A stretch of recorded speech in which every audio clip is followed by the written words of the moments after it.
Robbie, ready to go? Yeah. Great. Ladies and gentlemen, football fans, and yes, Liverpool fans, of which there are plenty watching, we'd like to give a really warm welcome to the man who in the 1990s was one of the most naturally gifted and prolific goal scorers in not just English football, but world football. Not only did he score goals for fun, but he scored hat-tricks for fun, and until recently held the record of the quickest Premier League hat-trick, unfortunately against the club I support. The third most Premier League hat-tricks with 9, only behind Shearer and Aguero, and the highest number of perfect hat-tricks, that's with Liverpool. In addition to his legendary days at Liverpool, Robbie also enjoyed successful spells at other clubs, including Leeds United and Manchester City, and then went on to be a footballing ambassador on the field in Australia and later in Thailand. Known simply as God to the Liverpool faithful, please welcome the legend, Robbie Fowler. Robbie, it's great to have you here. And are you okay? Good. It's wonderful to be hosting you, and I think we're possibly one of the first clubs of our size in India to have you. So we're truly honoured. Good man, good man. I'm not sure whether you mean that though, because you just said you're an Aston Villa fan or Arsenal. No, you're not. I'm an Arsenal fan. Yeah, that's fine. I'm sorry about that. I'm an Arsenal fan. Yeah, right now, I guess you will be. But any club is fine if it's not Tottenham and maybe not Chelsea. Otherwise, all clubs are good. In fact, I was at Anfield last year and I did a tour and it was absolutely fantastic. So yeah, I mean, I have no hesitation in saying Liverpool's a club. So let's start, if you don't mind, with your childhood, and not just in terms of football. So just outside of football, what was it like, growing up in Liverpool when you did? What was your childhood like? Look, in all fairness, it's probably similar to a lot of the kids in India, where you live in a certain place where you just go outside and just forever playing sport. Now, I know football is not necessarily the number one sport in India, but you get lots of players or lots of young lads and young girls playing it. You also got a lot of young kids playing cricket as well. Even when I was growing up, that was the same. But I lived in a block of flats with a load of kids, different ages, and we were just forever playing sport. Majority of the time, it was football. And as soon as I left the house and as soon as I went home, it was just non-stop football. Just on the streets where I lived, just over the road where I lived was a field, and I was playing football just non-stop. And who were the early influences? Who taught you the game? Who did you play with as a kid? Well, look, I think, obviously there was lots of coaches instrumental in obviously helping me and guided me along my career. Obviously, my parents were huge advocates of that as well. But I think when you talk about the sort of how you develop and how you learn the game, I think it was because of where I lived. I've just mentioned I lived in flats with all kids of different ages. The ranges from maybe 7, 8 years old all the way up to 17, 18, and we were just all playing football. So I think big influence was certainly a lot of my friends who in particular, not all the same age as me, but friends who where I lived and grew up with, they were obviously all big influences because I played football with them. And I suppose that's probably why you get a little bit better, because you are playing against kids who are much bigger and stronger than you. And I think that it certainly developed me as a player. So since we're talking about your childhood days, I'm going to bring in a question really early into this, because this is from the youngest Liverpool fan I know. And I'm going to show you his photograph. He's only 9 years old. His name is Rehan Balsara. I don't know if you can see that. Yeah, I can see it. So he's a big Liverpool fan, and you can see who his favorite player is. So I'm going to ask you his question first, because he might just be awake because he's got school tomorrow morning and it's already past 9 o'clock here. So his question is Mo Salah your friend? Do you think he's one of the best players in the world? And do you think he'll beat your goal scoring record for Liverpool? No, well, I'll answer the third one first. I don't think he will. Well, I hope he doesn't anyway, because I want mine to stay. I like records, and when they're mine, I want them to keep. Is he my friend? Yes, he is. I suppose he is. I wouldn't really go round to his house and knock for him and go and play football with him, but I think if I was certainly in the same room as him, I'd definitely have a chat and would talk football. So I suppose he is my friend. And what was the second part of the question, Rat? Do you think he's one of the best players in the world today? Oh yeah, I think he's proven that he is. I think when you certainly look at his form for Liverpool and the way he plays, the type of player he is, the type of goals he scores, I think when you are talking about the world's best players, I think you talk about the likes of Messi, you talk about the likes of Ronaldo, but I think Mo sort of certainly falls into the bracket just below them, along with a few other players. I mean, I'd also put Sadio Mane in that bracket as well. I think Mane is brilliant. So I know our little friend there. He's a big Liverpool and a big Mo Salah fan. But I think we're quite blessed with that Liverpool. We have lots of good players. So I think he's spoiled for choice for having the pick of his favourite players. Yeah. And as a former player, what kind of interaction do you have with the current team? Well, as you can imagine, I've been living over in Australia for a year, so it's not as much as what I'd like. But look, I'd certainly pick up the phone call if I needed to speak to Jurgen or if any of the players. I know that they wouldn't hesitate in taking my phone call. I exchange a lot of text messages with Jurgen, just good luck messages, well done messages. Lots of well done messages after games, because obviously he's been quite a lot. Especially these days, yeah. But look, I'm quite close to a lot of the staff at Liverpool. People behind the scenes as well. People who work for LFC TV, and you can imagine me being a Liverpool lad, gone through all the the ranks of Liverpool. Liverpool is a place that I'm really, really fond of, and it's something that I'll always call home. So for me to sort of go back and interact with not only the players but all the staff and the people who are all behind the scenes is obviously great for me. Right. So sticking to your childhood, now you played for a team during your schoolboy days called Thorvald, right? And you scored 16 goals in a 26-0 win. I mean, I was quite astounded when I heard that. But tell us about playing for that team and how your football began to develop when you were when you possibly just crossed 9 or 10 years of age. Prepared to be astounded a little bit more because it was actually 18 goals. So sorry. Okay. Yeah. So what was the level of football like? I mean, what was the level of competitiveness like? How often did you guys play? Well, we played once a week. We played on a Sunday. Obviously a Sunday league fixture. We very rarely train actually, because as a kid we were obviously all good players and we all played for the team and we'd all speak. It's certainly not like it was today where everyone's on the phones and you could chat. We used to meet up every game, but because we were good players, a gang of good players, we just sort of went out there and look, we were competitive, and I think what gave us the edge is probably because we wanted to win more than anyone else. I think it helps when you're a good player, but having the right attitude and the right desire, speaks volumes. And I think certainly from me as a young age, I had that. I always wanted to win. I didn't like losing games. I never wanted to come off the pitch, thinking, oh, I should have done this or I should have done that. I went onto the pitch and tried to be the very best I can, and I continued that throughout my career into first team football as well. How was it being an Everton fan as a kid to then be scouted by, I think, Jim Aspinall at Liverpool and then being sort of signed up by Liverpool? How did that happen? And was there any resistance at home with you being an Everton, I think from an Everton supporting family, right? Yeah, look, I think you've got to remember. I think over in Liverpool, obviously where I'm from, I think half of my family, all my mum's side of family are all Everton fans, and all my dad's side of family are all Liverpool fans. And I was brought up on my mum's side of family, so I used to go and watch Everton. But Liverpool was the first team who sent scouts out to come and watch me when I was playing for the schoolboys. And the first scouts, I said, was a fellow called Jim Aspinall who came and spotted me, and he wanted me to go train at Liverpool. And they knew I was an Everton fan, but I wasn't.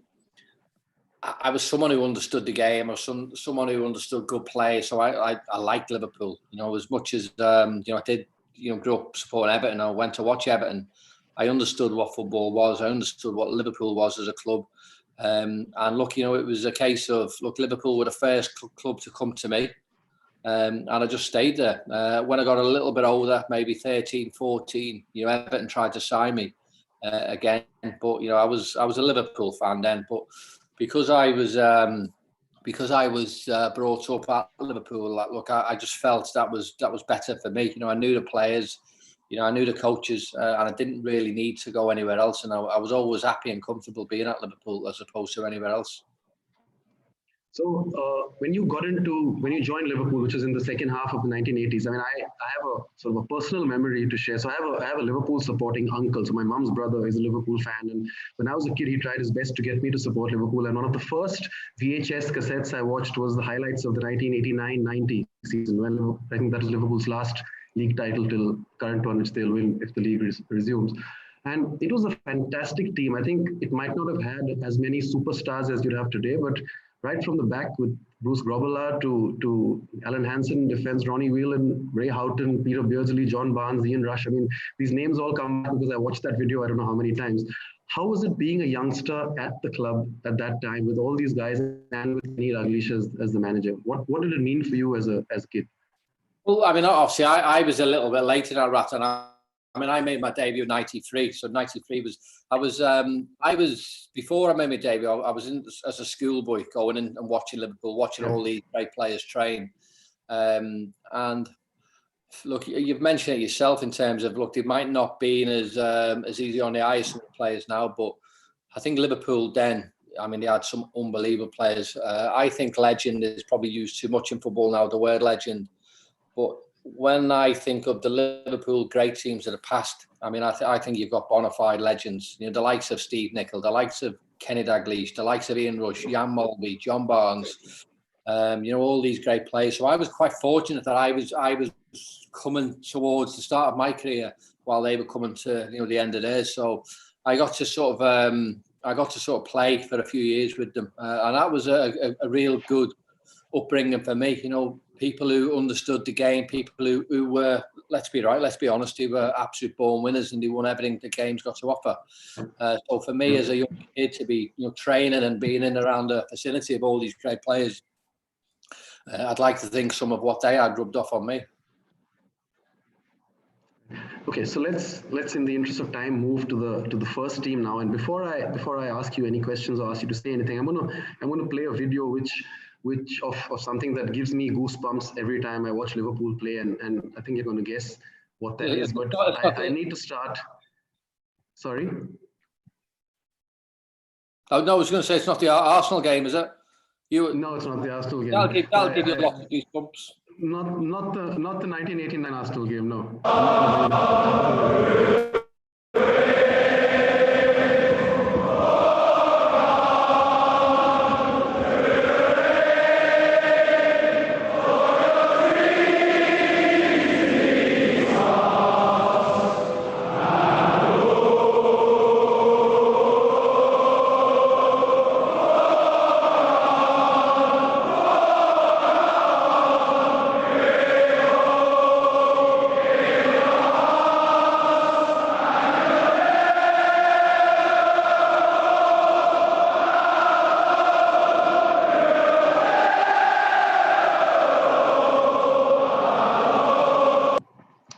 So I have to ask you this question. What does it do to a Liverpool player to walk onto the field after that's been sung?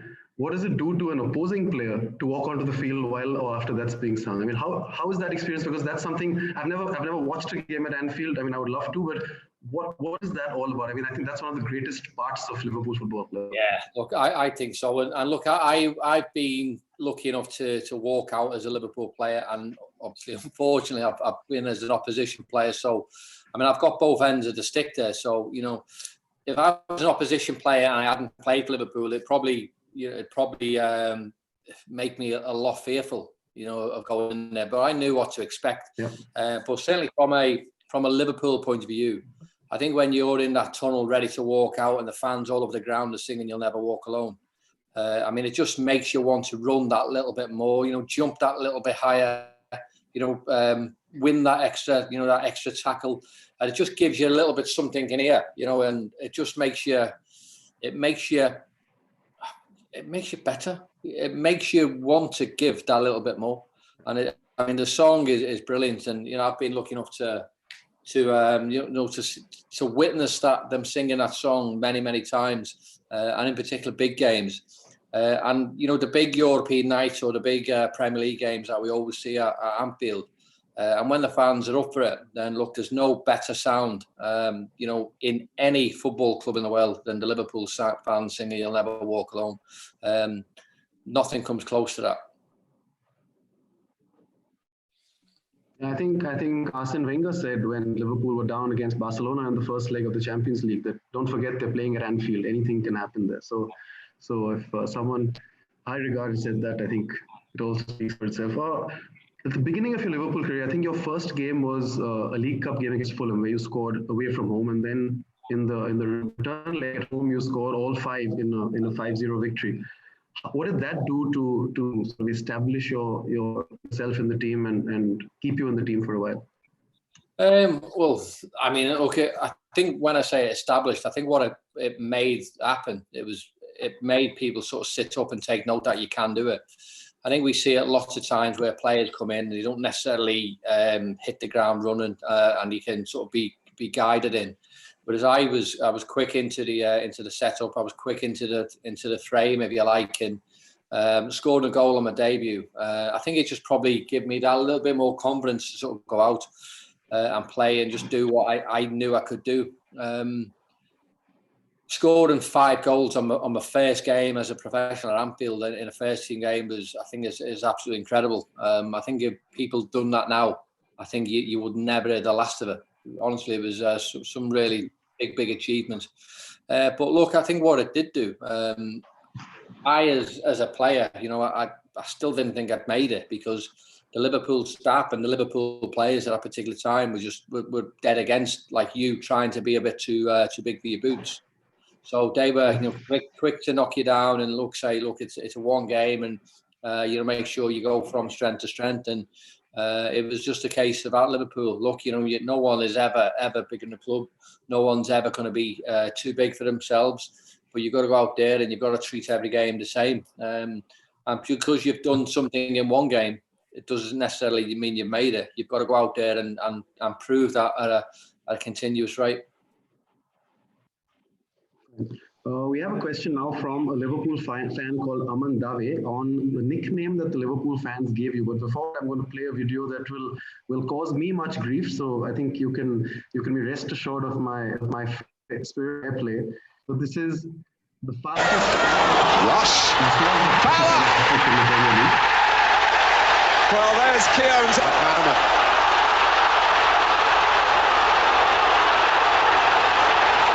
Fowler. Making a gap. 2.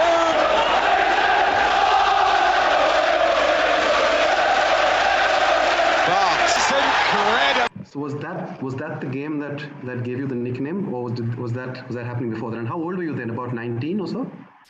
I was 19. 19 I was, 94. 19. I think it was actually. Obviously I'd been scoring goals anyway and scored a few goals, and I go back to what I was saying before when I broke into the team. I had proper players playing with me. The likes of all these great players, the likes of Rushy, and then all of a sudden this young kid from Liverpool comes in and gets the nickname God. And I will stress, it's just a nickname. It's not something that I go around calling myself. And look, it's one that I'm rightly proud of, because when you think of the unbelievable great players that Liverpool have had, over the years, and I'm the one who gets this nickname, then it's incredible. It really is. So the question from Aman is that the Anfield crowd lovingly called you God, and to this day you are loved and adored by them. Would you consider them the best supporters amongst all the clubs that you've played for? I think I know the answer, but we'd like to hear that from you. Well, yeah. Look, I think every club has their own fans, and every player who plays for that club will always tell you, what club's the best. But what I love about the Liverpool fans is, no matter who you are, and when you get to Anfield, everyone always says the atmosphere at Anfield is brilliant. The atmosphere at Anfield is incredible. Yeah. So there's managers, there's players, the likes of Arsene Wenger. You've said it before. I think Thierry Henry has been out on record saying how passionate the crowd is. So, obviously the answer for me is Liverpool are the best, and I I think what I love about it is, since I stopped playing and, I was obviously working as an ambassador for Liverpool and getting to travel the world and meeting lots of fans all over the world. I love that because I think when you are a player, certainly years ago as a player, you were maybe a little bit stuck in what you're doing and where you are and you're focused on your job. And when you do travel overseas and all of a sudden you're seeing how passionate and how much people love the club, I mean, I love it. It's honestly, it's just such an incredible, powerful feeling knowing that you've played for, a club who have the unbelievable support all over the world. And it's not a cliched answer. It's a genuine answer. And, I have a lot of love for, all the Liverpool fans because, I mean, they've been absolutely fantastic for me, when I was playing and even now. So, I think, it's not even close. They are by far the best fans in the world. And the song says it as well. Yeah. And how good do you reckon that Liverpool team was in the mid to late 90s, and even the 2000-2001 team that won the cup treble? Do you think that both these teams underachieved in any way? Well, I think you're thinking of the 2001 team. I don't think they underachieved because out of a possible 6 trophies, they won 5. So that's not underachieving. That's being a very, very good team. I think certainly in the team in the 90s, look, we were good, players. But look, I think we probably just lacked a little bit of consistency. So I wouldn't say we underachieved. It's a bit of a strong statement actually, because you actually think, well, you've got no defined right to sort of go out there and win trophies anyway. You've got to go out there and you've got to be consistent. You've got to be good. You've got to be clever. You've got to be everything that you need to do to try and win games. And unfortunately, we did that. But sometimes you just put your hand up and just say, look, the consistency, marred us. It was obviously a period where we felt as though we could beat anyone, but the consistency levels just were maybe not as good as what we wanted and what the team who wants win major honours. I'm going to slip in a question from another Liverpool fan called Tushar Gyara, and he asks, how does the current Liverpool team compare to the best Liverpool team you played? I mean, it's a great question actually, because when you think of Liverpool and what they've done and what they've won over the years, I think you've got to say this team's better. It'd probably be, we don't know what's happening with the current Premier League, whether it's going to go ahead, and it looks like they are going to win the Premier League. So obviously winning the Premier League, winning the Champions League last season, getting to the final of the Champions League the year before. So I think we've seen a steady progression with Liverpool. Now I think what Liverpool are doing now, and they've shown a consistent level of playing that they've been like that for a few years. It's gradually gone better. Whereas the teams of the past have obviously done that at a much, much longer period.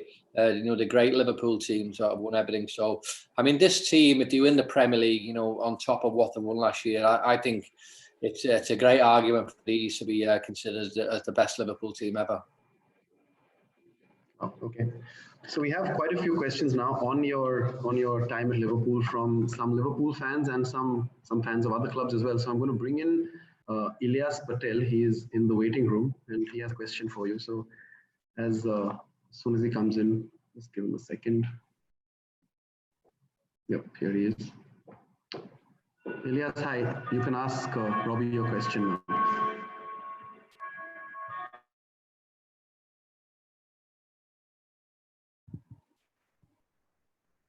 Oh, he's not working. Ilyas, are you working? Yeah. Hello. How are you? Good. How are you, sir? Good, mate. Good. What's your question, Ilyas? Come on, have you gone shy? I hope you're doing well in this pandemic. I wanted to ask you, who are your top 2 strikers and who would be your top 2 attacking midfielders?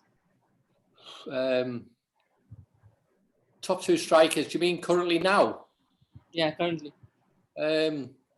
I do like Aguero, actually. I think Aguero is very, very good. Obviously, the obvious answers are Ronaldo or Messi. I think you've got to pick them in any team that you're building. I'm a big fan of Lewandowski as well. Harry Kane for England is very good. I think probably the standout player for an attacking midfielder. I mean, you look at. I think you've got to look at the likes of Kevin De Bruyne, who is an absolute exceptional player. Who wouldn't look at a place in obviously in a red shirt. All right. Thank you so much. Pleasure, mate. Thanks, Elias.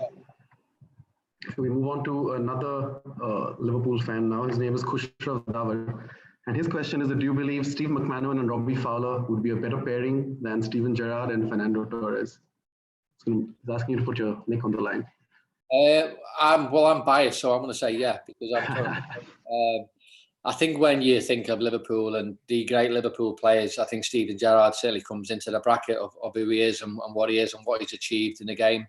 And likewise, Fernando Torres was great for Liverpool, scored lots of goals. But look, I love Steve McManaman. Steve McManaman is a great player, one of my favourite players.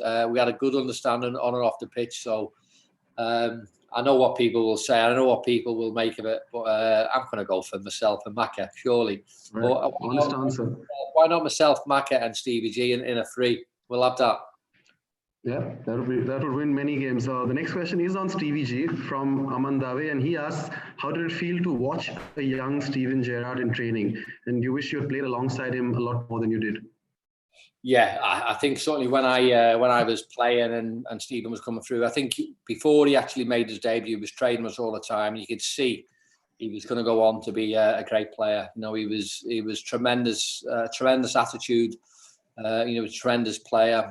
He had this incredible desire to go out there and and train well, play well.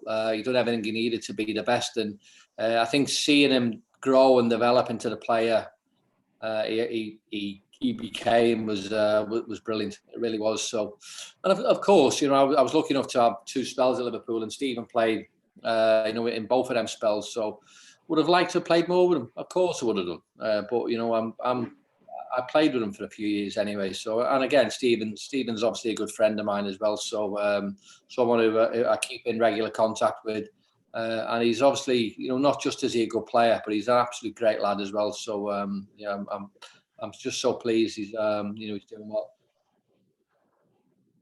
So I'm going to ask you a question on Steven Gerrard and the England midfield position. So this is something that's been debated quite often over the years about whether, who the best central midfield pairing was for England at that time, and which of Gerrard, Lampard, and Scholes would you leave out? And I always felt you first pick Steven Gerrard and then pick the team around him for England. What do you feel of those three? Look, it's a good question. Look, if I'm picking any team, Stephen gets into it. Quite simply, I think one of the problems England are, they will maybe trying to fit too many players into certain positions. But look, why couldn't? I mean, I know football's changed and tactics changed and formations changed, but I think if we all had the hindsight of knowing what we know now in terms of formations and how you could have played, I think an England team that was going to be successful would have played with the three of them. Maybe in a 4-3-3 or a 4-3-1-2 type formation. But look, that is the big argument. Who plays? And look, for me, Stephen gets in. Who he gets in with, I don't know, because I think that both Frank Lampard and Paul Scholes were both brilliant players. But for me, Stephen is the pick of them. Fair enough. Another question from Liverpool fan Tushad Gyara. He says you've played with some of the best Liverpool players of all time, such as Ian Rush, Michael Owen, Steven Gerrard, Steve McManaman. And as always, no one names any defenders here. I'm a member of the Defenders Club. But he asks, who do you regard as the best Liverpool player you've played with? Well, my favourite player was Steve McManaman. I just said before why. Obviously, a good understanding on and off the pitch. And I think when you have a greater relationship with a friend, and if you become accustomed to each other on a pitch, then I think you'd enjoy your football a little bit more. Excuse me, and obviously Stevie Mac was my favourite. Stevie G runs them very, very close, obviously. But Steve McManaman was just an incredible Liverpool player, and an incredible player. So. Yeah. Yeah. Question from Aritra Sengupta, who is a part of the the Calcutta Liverpool supporters club. He's asking you what your most memorable dressing room or off-field moment was, whether it was a funny moment or an emotional one, whatever. What's the most memorable moment from off the field while you were a Liverpool player? Yeah, look, I think the probably the most memorable one was obviously when you win trophies. Certainly was. I think we go back to maybe 2001 when we won all the trophies. So we won the FA Cup, we won the UEFA Cup, and the following Sunday we played Charlton to qualify for the Champions League. So obviously, we never went out after the FA Cup. We never went out after the UEFA Cup final because we had important games. But winning the game against Charlton and obviously that bus journey home, I think was just incredible. I think it was just a lot of excitement, a lot of enjoyment, and just a lot of hard work went into that season. And that bus journey home was a case of, look, we could let ourselves go here. We could have a few drinks on the bus and really celebrate what we did and what we achieved. What was that UEFA Cup final like? I vividly remember watching it live, and it went on and on and on. And I remember it must have been 3 or 3:30 in the morning here. I think you came on as a sub in that game, and I remember the Alaves players had absolutely been run ragged by the end of it. What was it like? What was the game like, and how did extra time play out from your position on the field? Well, look, I think what we will say is I think we were always quietly confident going into the game about winning it. Again, you've got to go on in that right to get results. So we started off really well, went into a 2-0 lead. Unfortunately, they got back into the game and it gave them a little bit of a lift, a little bit more confident. But I think once we sort of managed the game and managed to get back out of the game, I think there was always probably going to be one winner. I think we were, as much as it finished 5-4. I think it was a game that we were probably comfortable in all honesty. I know it doesn't sound it because it was 5-4, but I don't think it was a game that we ever envisaged losing. We always felt we could win the game. Now, obviously I scored to make it 4-3 and they equalised in the last minute. But I think once we went into extra time and it was the Silva goal as it was then, the first goal, and they had another man on top, we ended up with 9 men. So I think we were just non-stop attacking in extra time. So because they were obviously going for penalties because obviously the 9 men. So I think we were always confident of getting that result. I brought Krishnendu Biswas on. Krishnendu is, I think, head of the local Liverpool fan club. Correct me if I'm wrong, but he's got a message for you and maybe a question as well. Krishnendu, go ahead. Hi, Robbie. How are you? Hey, sure, pal. Okay. First of all, it's a massive fan moment for me to share the same screen with you. I'm honored, and this is the happiest moment of the day right now. Apart from this, my message to you is that we run a small football project in the outskirts of the city where we train a lot of young footballers coming from an extremely humble background.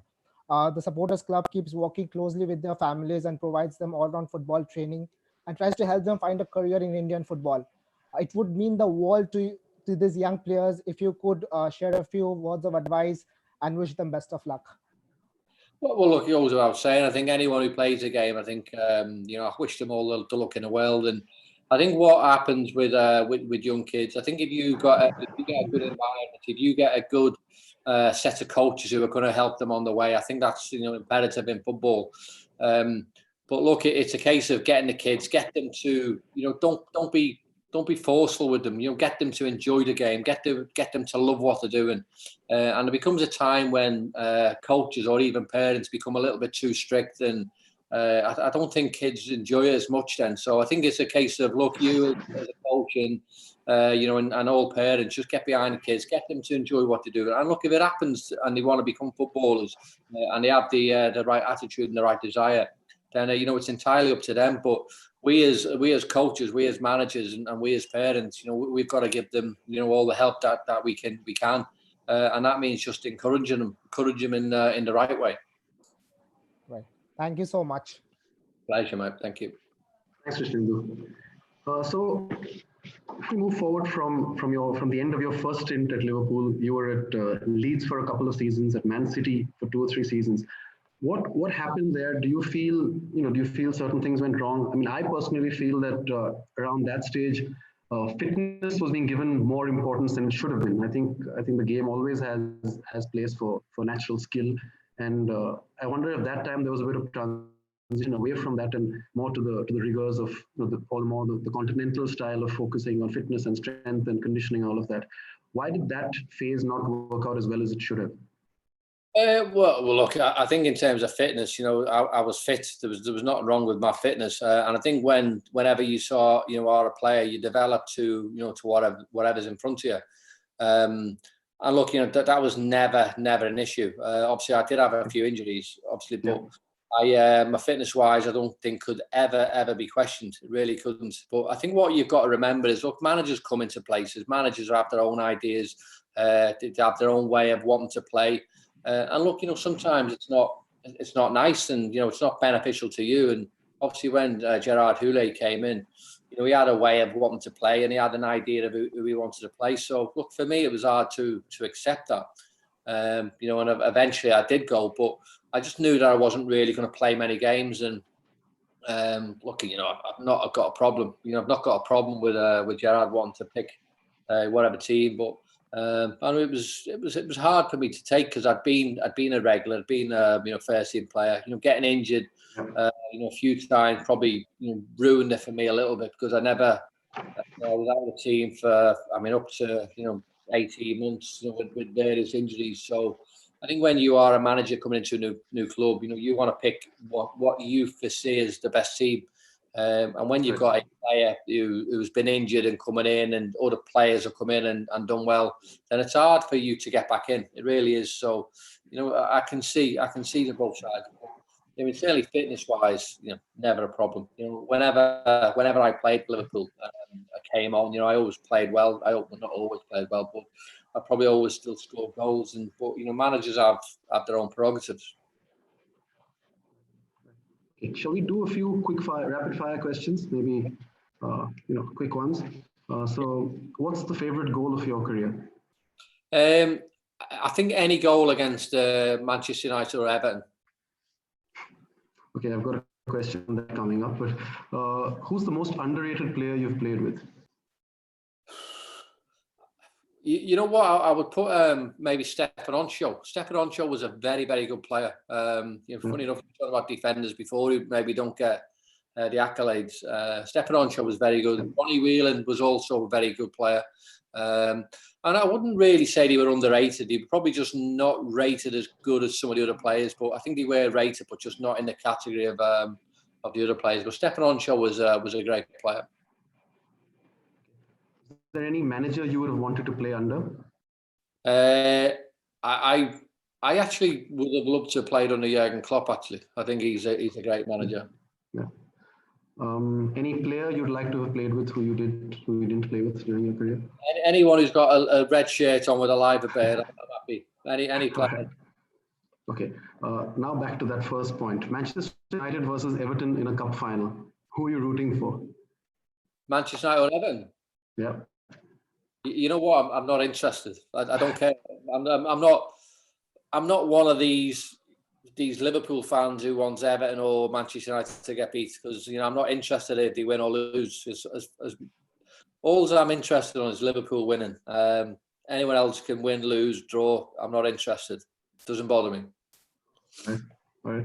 If you could have been a professional in any other sport, which one would it have been? Great question. Probably golf. Actually, I do like golf. I think. What's your handicap these days? I'm officially 10, but I probably played about 7. I think. That's pretty good. Yeah. What's your favorite holiday destination? I do frequent Dubai quite a lot. Actually, Dubai. Curry or Indian curry? Sorry. Thai curry or Indian curry? Oh, good question. You know what? I would probably just go for maybe just Indian. Actually, I do like both of them, but I think the Thai curry has a little bit too much coconut in for me. Okay. Thai beer or Kingfisher? Oh God. You know what? How about one each? One each. I'll have. All right. Yeah, that works. And finally, since you're from Liverpool, what's your favorite Beatles song? Oh God, good question. I like 8 days a week. Okay. I think it all feels like 8 days a week at the minute, doesn't it? As well, which is That's quite true. That's true. That's true. All right. A few more questions, and I know in the interest of time, another 5 or 10 minutes would that be fine with you? timed it now. Yeah, it's fine. All right. Okay, so I'm going to ask you a question from Darius Modi, who asks, out of all the managers you've played under in the Premier League or elsewhere, which one had the most impact in molding you into the person you are today, not necessarily the player you are? You know what? I would say a little bit of mixture of all of them, actually. So, I mean, my favourite manager was Roy Evans. Roy Evans was brilliant, but I love playing under Graham Souness. I love playing under Gerard Houllier, and I love playing under Rafa. Because technically and tactically, Rafa and Gerard were outstanding, really, really good. But Roy Evans' man management was incredible. Same with Graham Souness, his man management was good. Certainly a young lad coming into it. So yeah, I'd like to think I've been shaped by all of them. All of the managers I played under. I think when I mentioned before about managers now, and I think Jurgen Klopp, he ticks every block. Or every box, because he's a good man manager, and technically and tactically he's very, very good. So he's a box ticker. Right. Couple of questions on defending. So Rian Vacha and Sagnik Bhaumik ask who are the top 1, 2, or 3 defenders that you found it the toughest to play against, and someone else asked how would you play against Virgil van Dijk? I would have played against him. I would go and play on the other defender. That's top defender. I came through with great Man United defenders, the likes of Steve Bruce, Gary Pallister, Jaap Stam. I went to Leeds. Rio Ferdinand was exceptional, and I'll also put Jonathan Woodgate in that category as well. But I think when I think of the players who I played against every single day in training, the likes of Jamie Carragher, the likes of Stefan Onshot, the likes of Sami Hyypiä, I was quite lucky I played with all the good players. So the next question is from the Blue Pilgrims, which is the Indian national football team's fan club.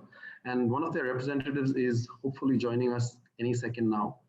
So he has a question for you. There he is. Yep. Can you hear us? I think his audio is connecting.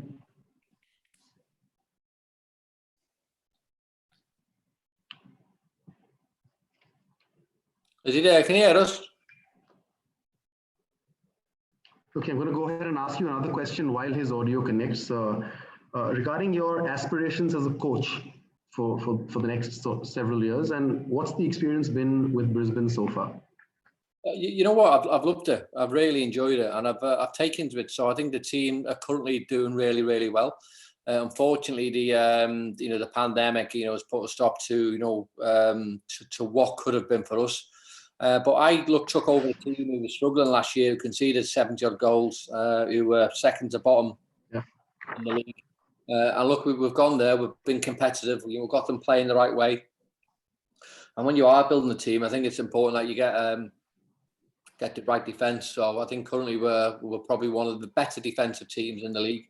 And we sort of go towards the end of the season as one of the form teams. So I think the difference in the team now to what they were now and last season, I think is quite frightening. And we look a good team actually. Playing right way, all the stats go in our favour. Most clean sheets. More possession than the teams. More percentage. We're probably the one in the opposition half as well. So it's been good. He still hasn't been able to connect, so I'm going to move on. Closing bit. Can you hear us, Devanji? Nathan is there. Yeah, can you hear us? Right way, all the stats go in our favour. I can hear you. Most clean. Yeah, I think you need to mute your YouTube video, otherwise it's going to play in the background. Percentage. Sorry, Robbie, just give him a second. Yep, go ahead. Yeah. So sorry, Robbie. We are from the national team supporters group. What is that one fan moment which you think had like a remarkable impact on you, like something that a supporters club did or something that a fan did? As had an impact on you as a person or a player? It's a great question. I think when you play, and I think there's many incidents where fans go out of the way, and I spoke before about the passion and how dedicated the fans are overseas. But look, there's lots of passionate and lots of dedicated fans in the UK who spend every little bit of money they've got just to support you and support the team, and I find that quite frightening. So when you think of you as a player, you go out there and you're not just playing for yourself or the team. You're playing for for millions and millions of fans all over the world who give everything to go and support that club. So I don't think there's really one incident where one stood out. But I think when you are playing for a good team and you realise the sacrifices fans made to support you, I think when you think of it, I think it hits home, and how much football means and how much a football club such as Liverpool means to to all these great people who spend all the hard-earned cash. Thanks, Robbie. Pleasure, mate. Thanks so much. So yeah, last couple of minutes, Robbie. I just want to come to the state of the game as it is today, and I'm going to play a 10-second video, I think, which will lead me into the first bit. 7 years, remember, since Liverpool won the title. And there's a great through ball for Fowler to take on David Seaman. That's got to be a penalty. And it is.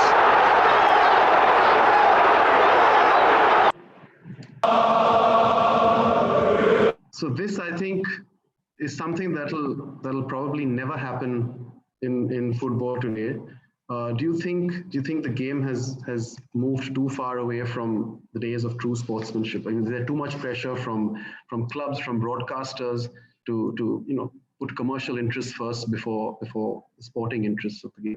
Yeah, look. Can I just add for everyone who might not recall that incident? There was a penalty given coincidentally against Arsenal again, and unlike anything I've seen, maybe I've seen it once from Paulo Di Canio, I think, in the last 20-25 years, but I've never seen another player refuse a penalty or tell the referee that penalty shouldn't be given. So yeah, that's the context for everyone else. It has happened where players, but I think when you think of football now and we have the VAR and the cameras all over the place, then it's a little bit easier for the players to to be honest anyway.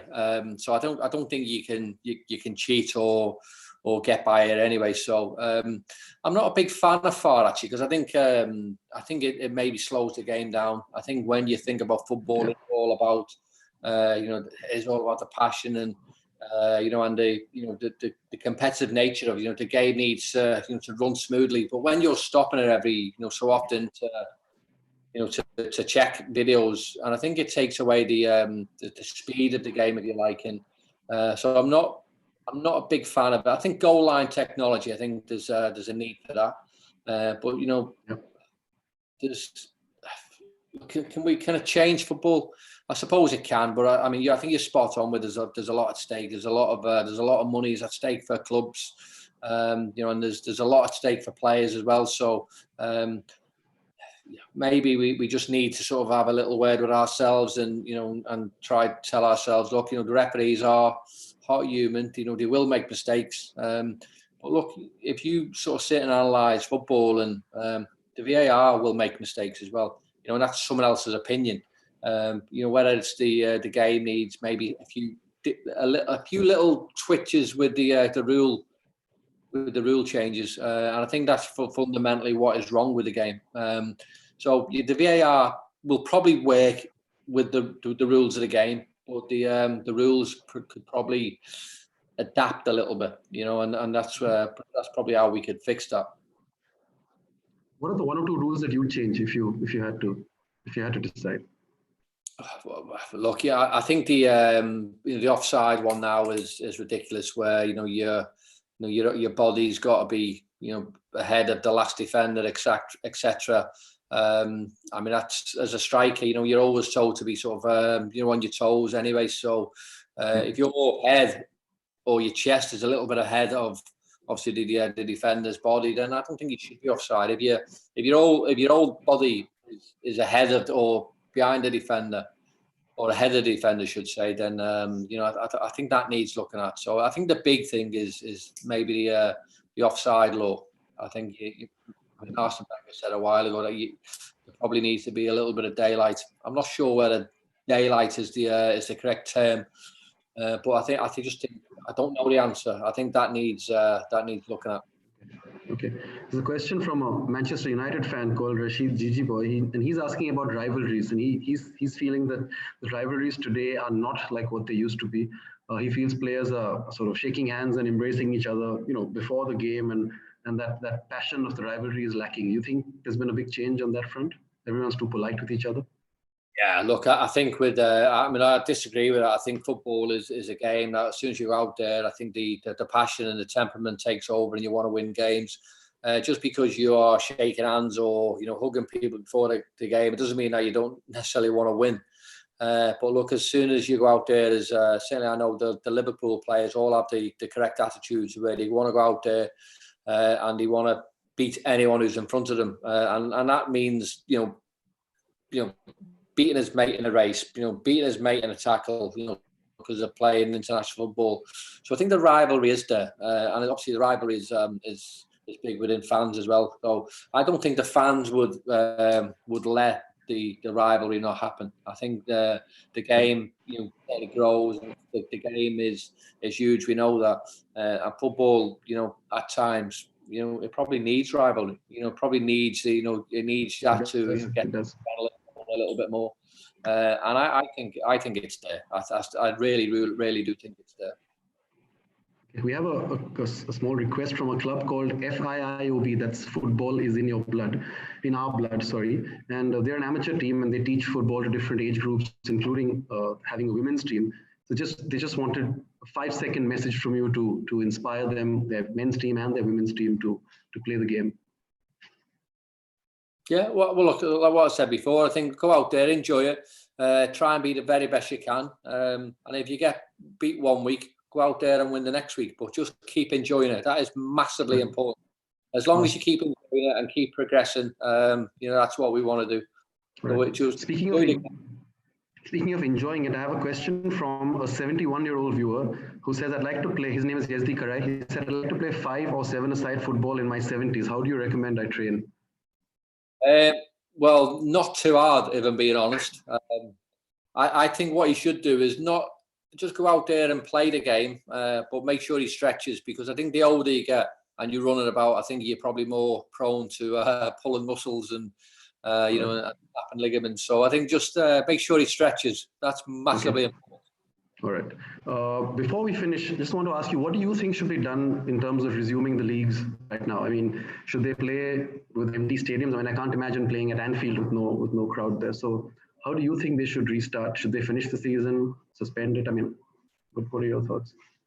Yeah, look, it's a great question, and we all want football to come back, but we all want it to come back when it's safe to come back. So I think if any players anywhere in the world, whether it be England, India, Australia, any countries, fundamentally football has got to be safe. So at the minute, I don't see the fans getting into stadiums. That is not a safety measure. But I think football as a real gift of giving everyone, a little bit of hope and a little bit of enjoyment. So I think if we see players going out there and playing that, we know that we're almost at the end of what's happened. So I think football will come back. We all love the game, we all miss it. But as long as the players come back and it's safe to do so, then I'm all for that. Amen. Thanks, Robbie, very much for your time. I think we've overshot by a few minutes, so thank you for hanging in there with us. It's been